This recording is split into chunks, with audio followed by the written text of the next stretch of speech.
Okay, hello students. So now we will be continuing from question number 14. Find the effective resistance between the points A and B in the figure. So here I have redrawn the figure. Now these two are in series, these two resistances. So the net resistance would be 3 plus 3 equal to 6 ohm. Now if I replace this entire value with a 6 ohm resistor, so then these two will be in parallel.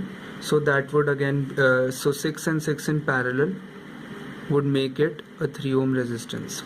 Again the same thing, so 3 and 3 6, 6 and 6 in parallel 3, 3 and 3 6, 6 and 6 in parallel 3, 3 and 3 6, 3 and 3 6, and then 6 and 3 in parallel, so 6 into 3 over 6 plus 3, which is 18 by 9, which is 2 ohms.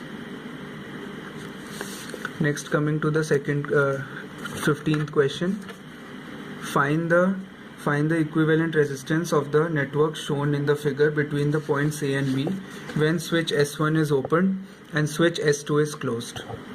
So here there is a switch S1 and there are 2 points A and B, and we have to find out the resistance when the switch is open and when the switch is closed.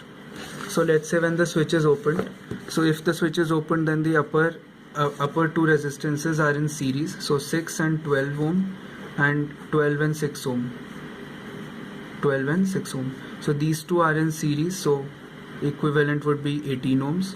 These two are in series, so equivalent would be 18 ohm, and that combined resistance would be 9 ohm. Now the second part, when the switch is closed, we can easily see, I'll just draw the figure, 6 and 12. Now when the switch is closed, we can also redraw the circuit as these two being in parallel and these two being in parallel and connected in series. Okay, so this point is A, this point is B. So net resistance of 6 and 12 would be 4 ohm, and again 4 ohm in this case also, so RAB would be 4 plus 4, which is equal to 8 ohms. Coming to question number 16, find the resistance. Each resistor shown in the figure has a resistance of 10 ohms and battery has a EMF of 6 volts. Find the current supplied by the battery. So all these resistances are of 10 ohms each. So if I just draw the circuit, we can easily see that this is a clear-cut example of a Wheatstone bridge. As okay, so this is 10, this is 10, this is 10, and this is also 10. So since this by this is equal to this by this, I can remove this resistance, and then I can say that these are basically two resistances because these two are in series, so their net equivalent would be 20, and again 20 for this case also. So R, let's say this point is AB, so RAB would be 20 into 20 by 40. This makes it 10.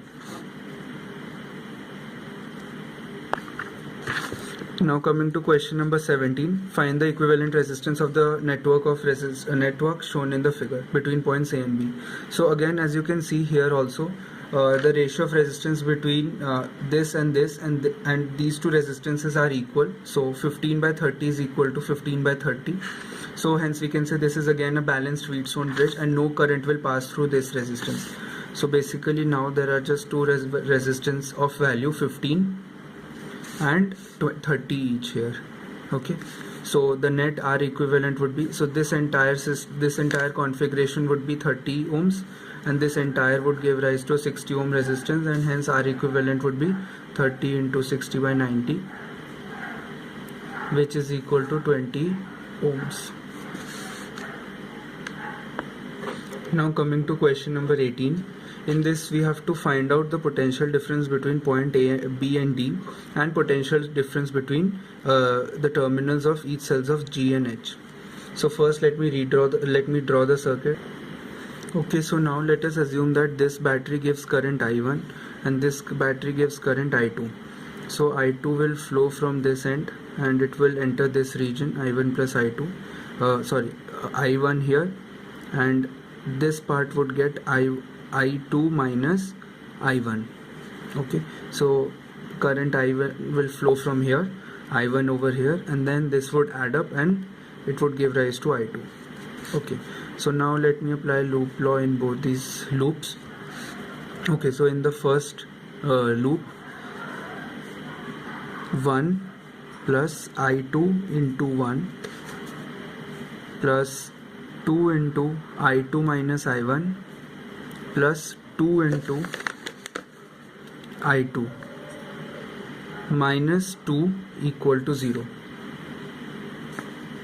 So this would become, so on simplification, I2 plus 2 I1 plus 2 I2 minus 2 I1 plus 2 I2 minus 2 equal to 0. This would be 5 I2 minus 2 I2 equal to 1. Okay, now applying loop law in the second loop.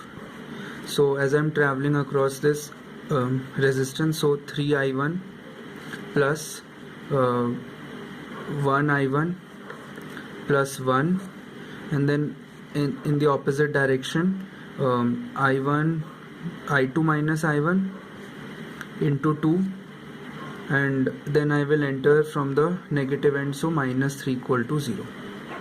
Okay, so on simplification we get this equation. So since we have two equations and two variables, if I solve, okay, so on solving we get I1 as 6 by 13 and I2 as 5 by 13. Okay, so now let's do the first part. So they are asking us to find the potential difference between point B and D. So according to my circuit, which is this one, so according to my circuit, point B and D, the potential, this is point B and this is point D. So I can write down V at point BD is equal to 2 into I2 minus I1. So I2 is 5 by 13 minus I1 is 6 by 13. So value comes out to be minus 1 by so minus 2 by 13 is the value. Now this negative sign indicates that the value of the direction of current is opposite to our sign convention. So effectively the magnitude would be 2.2 by 13 volts. Okay, now next part is we have to find out the potential difference, the current between current from point B to D. So current from point, so this is this is so the second part is we have to find out the resistance, the potential between this point B and G, so we have to find out the potential difference across point the cell number G. So as you can see in the figure, across this cell we just have a battery and then a resistance, and current flowing is I1. So let me write down the equation. 3 plus minus 3 plus 3 I1. So this would be minus 3 plus 3 into I1. So I1 comes out to be 6 by 13. Now this value is minus 3 plus 18 by 13. So on solving this we would get answer value as 21 by 13. Now again we will get a minus here. That just shows that our value of current is opposite to the actual value. So our assumption is wrong, it's actually opposite. So that's okay, magnitude is 21 by 13 volts. Now for the next part number C, we have to find out the potential across cell number H. So this is cell number H. Okay, this is cell number H. So in this figure of mine which I've made, so we just have a resistance and a battery. So across cell number H is so there is a 1 ohm resistance and current I1 entering from the positive side to 1 volt. So 1 into 6 by 13 plus 1, and the value comes out to be 19 by 13 volts.